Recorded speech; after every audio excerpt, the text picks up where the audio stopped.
अगली मौत किसकी। संजीव अपने दोस्तों राघव और प्रतीक के साथ बियर बार में बैठकर बियर पी रहा था। संजीव आज बहुत खुश लग रहा था। अरे यार, आज की पार्टी में तो मजा आ गया। तुम दोनों दोस्तों के साथ तो मेरी जिंदगी इतनी अच्छी है कि क्या बताऊं कितनी अच्छी है। अरे भाई, अब दोस्ती की है तो जीना मरना सब साथ में। हाँ अरे अरे यार सुनो, जल्दी से एक बियर और ऑर्डर करते हैं ना, एक आखिरी, और उसके बाद ये जश्न यहीं खत्म हो जाएगा। अरे हाँ हाँ, क्यों नहीं। वेटर, जल्दी से 2 बियर की बोतल लेकर आओ। आज मेरे दोस्तों को जश्न मनाना है, क्यों? इतने में वहां पर एक बहुत सुंदर लड़की छोटे छोटे कपड़े पहनकर हाथ में बियर की बोतल लेकर उसके पास आती है। ये लीजिए, आपने बियर ऑर्डर की थी ना, मैं लेकर आ गई। क्या बात है यार, इस बार की वेटर तो बड़ी सुंदर है। अब बियर लेकर आई हो तो अपने हाथों से ही पिला दो ना। हाँ हाँ, क्यों नहीं, जैसा आप बोलोगे मैं वैसा ही करूँगी। क्या बात है यार, अब तो लगता है रोज यहीं आना पड़ेगा। उसके बाद वो लड़की उन तीनों को बियर सर्व कर देती है। पार्टी करने के बाद वो तीनों अपने अपने घर जाते हैं। प्रतीक संजीव और राघव को उनके घर छोड़कर जैसे ही अकेला अपनी कार में आकर बैठता है तो अचानक उसे एहसास होता है जैसे उसकी कार की पीछे वाली सीट पर कोई बैठा हुआ है। वो तुरंत पीछे मुड़कर देखता है। तुम यहाँ क्या कर रही हो? और तुम मेरी कार में कब आई? अरे तुम तो बार में वेटर थी ना। बस ऐसे ही मेरा दिल कर रहा था आपके साथ आपके घर चलने का, इसलिए मैं आपके साथ चली आई। अरे लेकिन तुम मेरी कार में आई कब? अभी कुछ देर पहले तो यहाँ पर मेरे दोस्त बैठे हुए थे। प्रतीक के इतना बोलते ही उस लड़के का चेहरा खतरनाक तरीके से बदल जाता है। उसकी आंखें पत्थर की तरह सफेद और पूरे शरीर पर नीली नीली नसें उभर आती है।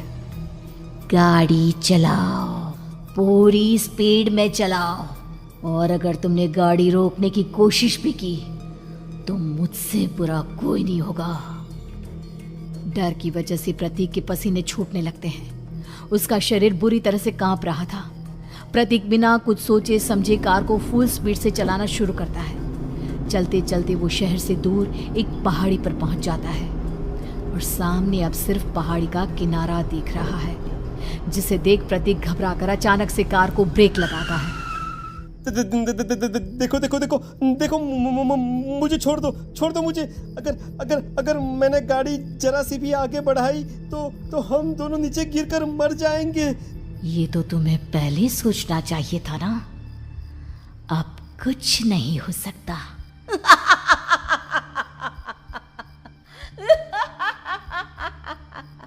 छोड़ दो मुझे।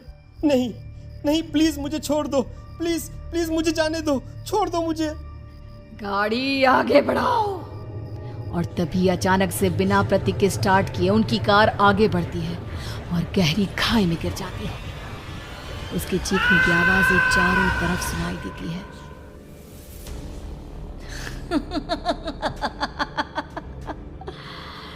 तुझे मारकर मेरे कलेजे में जल रही आग को थोड़ी शांति तो मिल गई, लेकिन अभी ये कहानी खत्म नहीं हुई। और फिर अगले दिन राघव और संजीव को पता चलता है कि प्रतीक की पहाड़ी से नीचे गिरकर मौत हो गई। अरे कल रात की तो बात है यार, हम सब बैठकर पार्टी कर रहे थे, लेकिन मेरी एक बात समझ में नहीं आ रही। राघव शहर से इतना बाहर उस पहाड़ी पर इतनी रात को क्या करने गया था? अरे यार, वही सोचकर तो मैं भी परेशान हूँ। हम दोनों को छोड़ने के बाद तो वो सीधा अपने घर जाने वाला था, और वो आत्महत्या क्यों करेगा भाई? कल रात तक वो कितना खुश था, हमारे साथ सेलिब्रेट कर रहा था। हाँ, लेकिन पुलिस ने तो यही कहा है कि प्रतीक ने अपनी कार को जानबूझकर पहाड़ी से नीचे गिरा दिया और आत्महत्या कर ली। अरे यार संजीव, मेरी तो कुछ भी समझ में नहीं आ रहा है। चल ठीक है, अब मैं अपने घर जाता हूँ। Okay bye. राघव अपने घर में अकेला था। दोपहर का वक्त था। तभी दरवाजे की घंटी बजी। कौन है? अरे 1 मिनट रुको, अभी आता हूँ। राघव ने जैसे ही दरवाजा खोला उसने देखा कि सामने एक बहुत खूबसूरत लड़की खड़ी हुई है। कौन है आप और यहाँ किससे मिलने आई है? देखिए ना, बाहर बारिश शुरू हो गई थी, मेरी गाड़ी खराब हो गई है। आपका घर नजर आया तो सोचा कुछ हेल्प ले लेती हूँ। क्यों नहीं, आइए ना, आइए आइए। मेरे कपड़े पूरे भीग चुके हैं, क्या आपके पास टॉवल मिलेगा प्लीज? राघव अपने बाथरूम से एक टॉवल लाकर उस लड़की को देता है। थैंक यू सो मच, अब मैं चलती हूँ। अरे इतनी क्या जल्दी है? आप चाहे तो बारिश रुकने तक यहाँ पर रुक सकती हैं। हाँ। लड़की ने पलटकर राघव की तरफ देखा। नहीं, मुझे जाना होगा, मेरा काम बाकी है।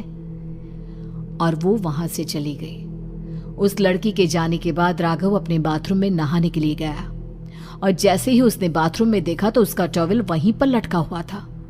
उसने टॉवल हाथ में लिया तो देखा कि उसका पूरा टॉवल खून के धब्बों से सना हुआ है। अरे अरे ये क्या? ये टॉवल तो मैंने उस लड़की को दे दिया था। ये वापस मेरे बाथरूम में कैसे आ गया? और इस पर ये खून के धब्बे कहां से आ गए?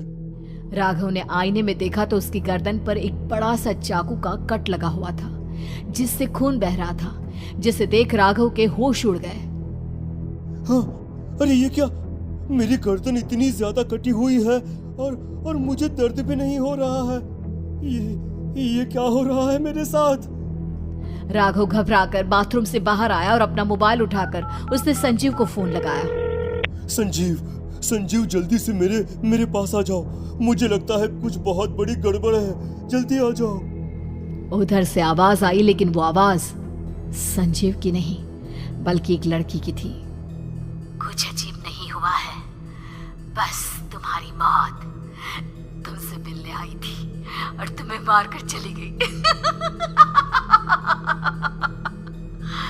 अब तुम इस दुनिया का हिस्सा नहीं हो राघव, इसलिए तुम्हें अपनी गर्दन के कटने का दर्द भी महसूस नहीं हो रहा। नहीं, ऐसा नहीं हो सकता, ऐसा नहीं हो सकता। कौन हो तुम? तुम्हारी मौत। अब संजीव के पास खबर पहुंचती है कि राघव ने अपने ही घर में चाकू से गर्दन काटकर आत्महत्या कर ली। ये सुनने के बाद संजीव के होश उड़ गए। वो पसीने से तरबतर हो गया और एक अनजाना डर अब उसके दिल को सताने लगा। संजीव के साथ ही उसका एक छोटा भाई राजीव भी रहा करता था। अपने भाई को इस तरह परेशान देखकर राजीव उसके पास आया। अरे भैया, क्या हुआ भैया? आप इतने घबराए हुए क्यों लग रहे हैं? प्रतीक और राघव की मौत, मेरा मतलब मेरी कुछ समझ में नहीं आ रहा भाई। अचानक से मेरे दोनों दोस्तों ने आत्महत्या क्यों कर ली? अरे वो तो मेरी भी समझ में नहीं आ रहा है भैया। हाँ, हो सकता है कि कोई परेशानी होगी और इसीलिए उन्होंने ऐसा किया होगा। हाँ, लेकिन दोनों की जिंदगी में एक साथ परेशानी और दोनों का इतनी खतरनाक तरीके से आत्महत्या करना, कहीं ऐसा तो नहीं